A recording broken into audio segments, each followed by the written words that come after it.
Hello, my name is Jeff Pagano, and welcome to Harpin on Rugby, where with the help of some fellow fans, I get the chance to harp on what's going on with Leinster, Ireland, and the wider rugby world. Joining me today is someone who might be earning his first Harpin cap, but he's certainly no stranger producing content on pods, as he's the co-host of the excellent South African pod, Rugby Bits. A warm welcome to Mr. Thala Msutu. Hello, sir. Hi, how are you doing? I'm Not too bad. sorry. I want to apologize to anyone watching. We're having a power cut in South Africa, which is why I'm in darkness. It's not about the result from yesterday. So I want to make Yeah, I sure know anyone who was watching the France-England semi-final might have noticed a quick blackout in the middle of that. It's all apparently seems to be all connected and related to that. But it's no, it's great. It's great to have you on. I've been following your Twitter account and your pod for a while, and it's great. You do. We'll put all the links in the program notes. Be sure to follow Thala on Twitter. He does great reviews of matches. He does it in a full thread after the games, and I fully expect one of this pod as soon as I publish it tomorrow. But we'll see how you get on. Okay, so we're going to move along now to it's the World Under-20 Championships, and there's been loads of games every 5 days. It's great to have this competition back at this time of year.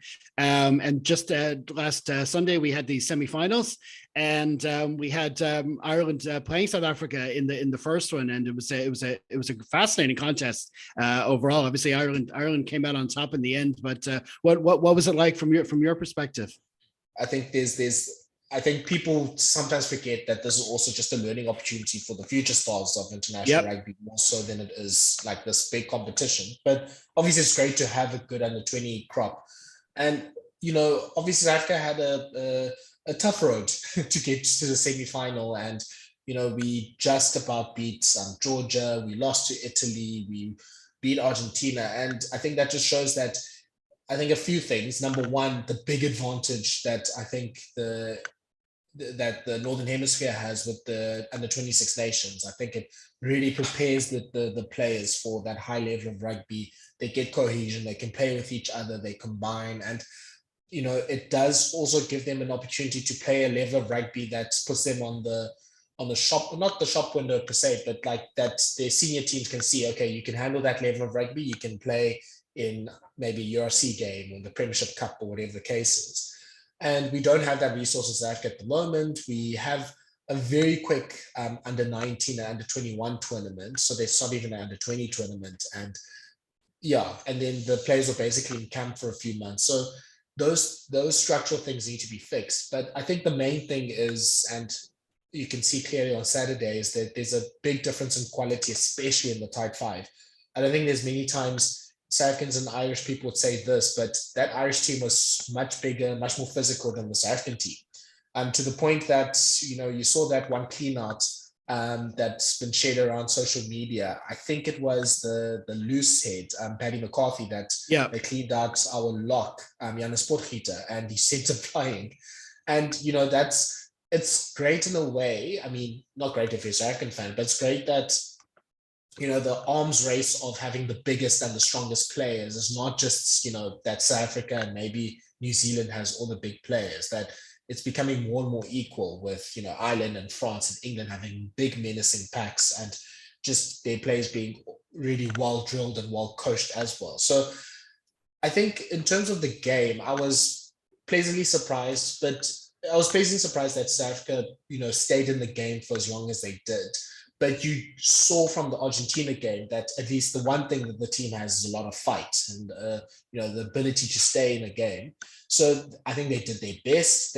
If they wanted to win, they should have scored, in that 20, 30 minutes that they were basically parked in by the Irish try line. They weren't able to open up any sort of gap to put themselves in a position to win. They weren't taking penalties. They're trying to get tries and they weren't really getting them. But honestly, we didn't really deserve that many points because we didn't really stress the Irish defense as much. I mean, as soon as we got a bit of a break, Ireland would stop us, and then we play a few phases, and then we'd knock it on. So, I don't think there's too many complaints about the results. I think, Ireland was definitely, them and France are definitely the two top teams in this tournament.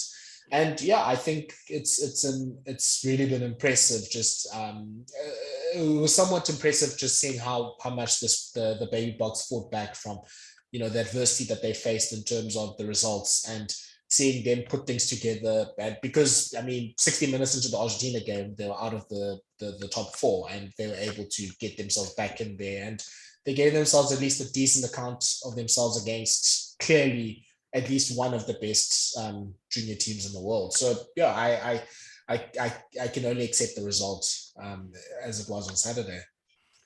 Yeah, I mean, I think the most important thing, if we're going to talk about this competition, as great and all as it is, I mean, you do have to look at it in perspective. Like I say, they're under 20s. They're putting themselves in the shop window. They're just establishing themselves at their provinces and their clubs and whatever, and hopefully they're hoping to one day make it actually into test rugby.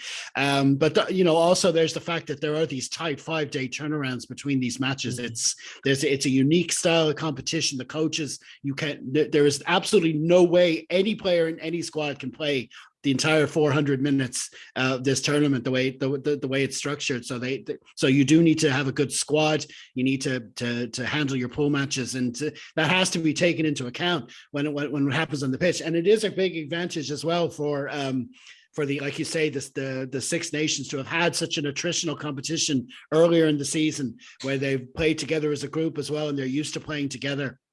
And but this Ireland team in particular, as well, on top of all of that, has they've had the success. They came off of Grand Slams just like the senior team, so they've had that experience in tight matches. And a lot of those games they were behind and they fought back, and they were under the cosh a lot in this semifinal as well. But then again, on top of that, again, you've had what this Irish team has had to go through. They had the tragedies, and a lot of tragedy, a lot for them to process and get together, and they're playing for that. And it's like it is kind of an extra kind of experience for this particular Irish group, and the fans have fallen in behind them as well. So it is different. But on the day, like you say, they pulled out an amazing performance. That first half, the defending was just next level. You could see them. You could see just the determination. They wanted a turnover after every tackle. You could see them burrowing in there.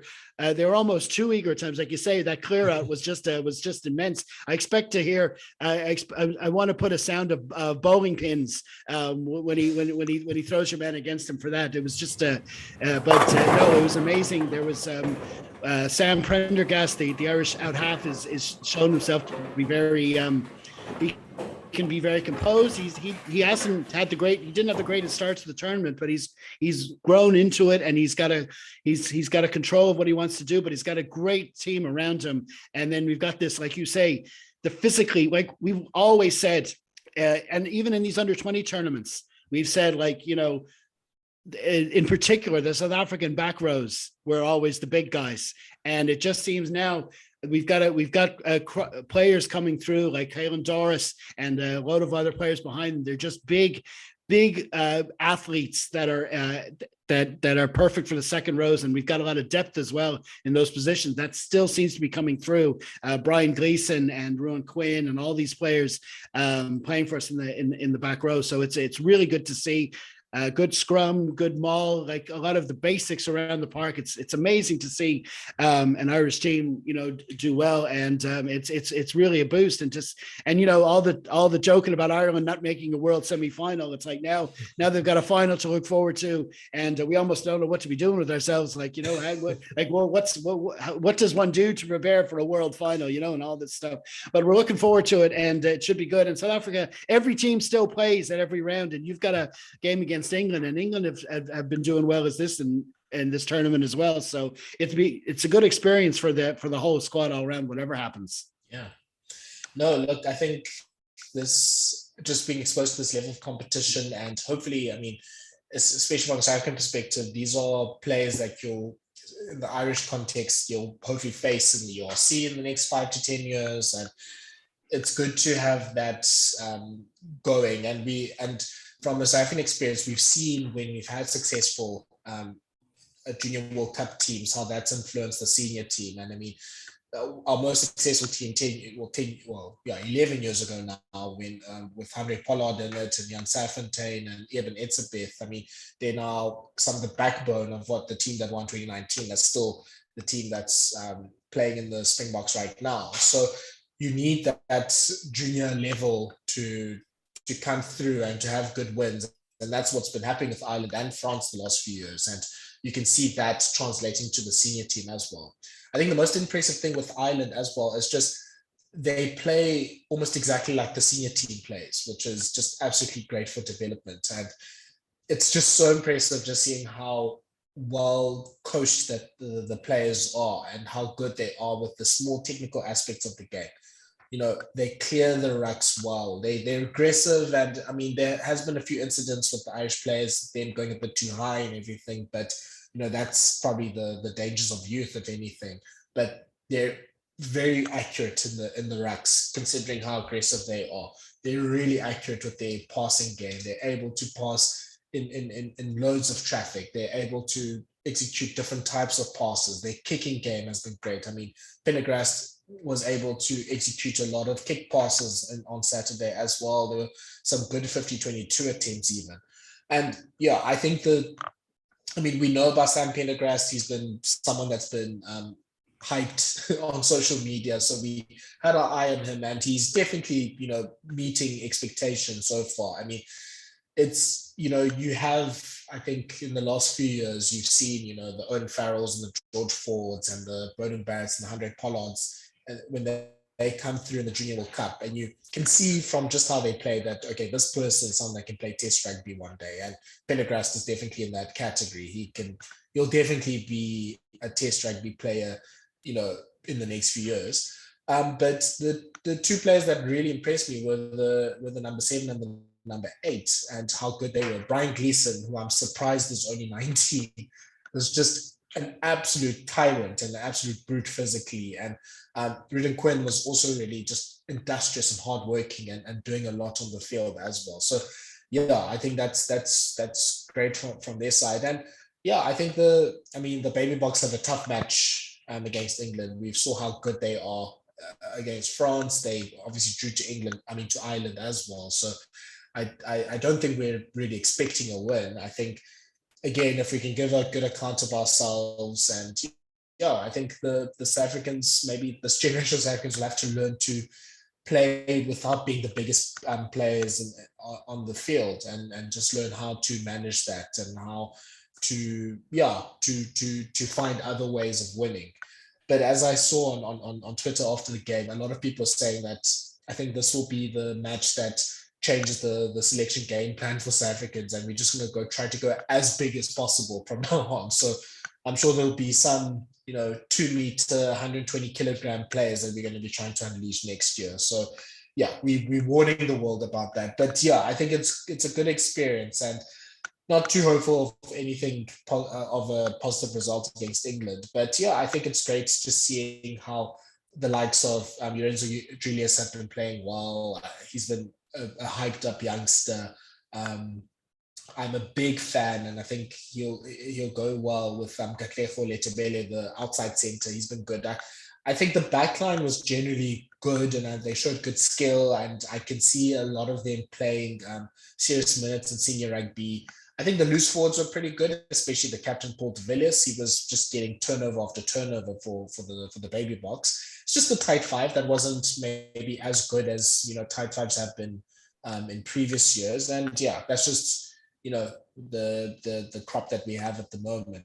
But yeah, I mean, there's a lot of criticism in South Africa when you don't win. So obviously the team itself is facing a lot of criticism for not getting the win and not winning the Junior World Cup. But I think it's not going to be a fallow year in terms of senior players. I think a lot of these players have the quality to be senior rugby players and mainstays in URC. Maybe some Springbok caps. Not necessarily, there isn't really a player that stands out that says, oh, he's the Test rugby made player at the moment. But I mean, they're only 19 and 20, so I'm sure they'll grow into it. So I think that's the standard for most years. You won't always have the years where you have the Pollards coming out and the David Willemses. Like sometimes it'll be a year where you have really good URC players, and I think these players in the majority will be part of the URC squads in the future. A lot of them are at the Sharks, And yeah, I'm looking forward to it. I think someone like Lorenzo Julius will be playing senior rugby pretty soon. Ethan Hooker, I think, can be probably featured inside center for the Sharks next season himself. So I think those are probably two of the players to keep an eye on for next season. Absolutely. Yeah. I mean, it seems to go in cycles. I mean, you talk about this current crop of the box, but I mean, Ireland, we were in a playoff match for relegation just a few more years ago at the under 20. So it can happen. It all depends on the crop you have. And like you say, we can see these players doing well going forward. Well, listen, we're going to leave it there. Thanks to me and Thala for coming on and chatting to us. It's really good to get a perspective from South Africa. And of course, with the World Cup coming up, we'll be looking for more chat as well. So probably might get you back on maybe closer after the Rugby Championship and as we get closer to the actual tournament in France, and we can maybe talk about the matchup between us in there, which could go a long way to deciding how it goes. I'm looking forward to it, and thank you so much for inviting me. And yeah, I'm looking forward to chatting. I mean, I'm counting down the days to the 23rd of September. I think that'll be an epic match.